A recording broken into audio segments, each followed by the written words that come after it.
कि हम इमरान खान की रिहाई के लिए बाहर निकले हैं कि इमरान खान को फौरन रहा किया जाए, वरना इस मुल्क में जो है अमन का जो जिम्मेदारी जो होगी वो पीडीएम पे होगी, वो शहबाज शरीफ पर होगी और हैंडलर्स पर होगी। ইমরান খানের খোঁজ না মেলায় পাকিস্তান জুড়ে উত্তেজনা, রাওয়ালপিন্ডিতে ১৪৪ ধারা জারি। পাকিস্তানের সাবেক প্রধানমন্ত্রী ইমরান খান মারা গেছে এমন গুঞ্জনে উত্তপ্ত হয়ে উঠেছে পাকিস্তান।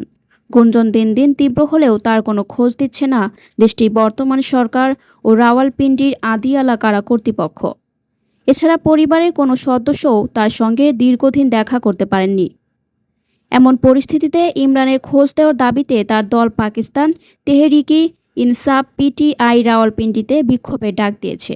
তাদের এই বিক্ষোভ ঠেকাতে সেখানে ১৪৪ ধারা জারি করে সব ধরনের সভা সমাবেশ নিষিদ্ধ করেছে স্থানীয় প্রশাসন। রাওয়ালপিন্ডির ডেপুটি কমিশনার হাসান ওয়াকার চিমা ঘোষণা দিয়েছেন ১ থেকে ৩ ডিসেম্বর পর্যন্ত ১৪৪ ধারা জারি থাকবে।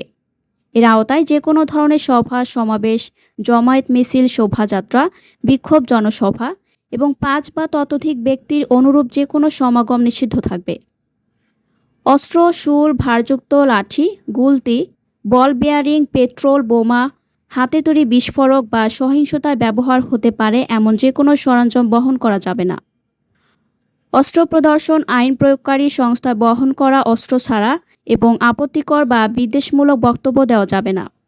মানুষের সমাগম বা যান চলাচল নিয়ন্ত্রণের জন্য পুলিশে আরোপ করা যে কোনো নিষেধাজ্ঞা অপসারণের চেষ্টা করা যাবে না।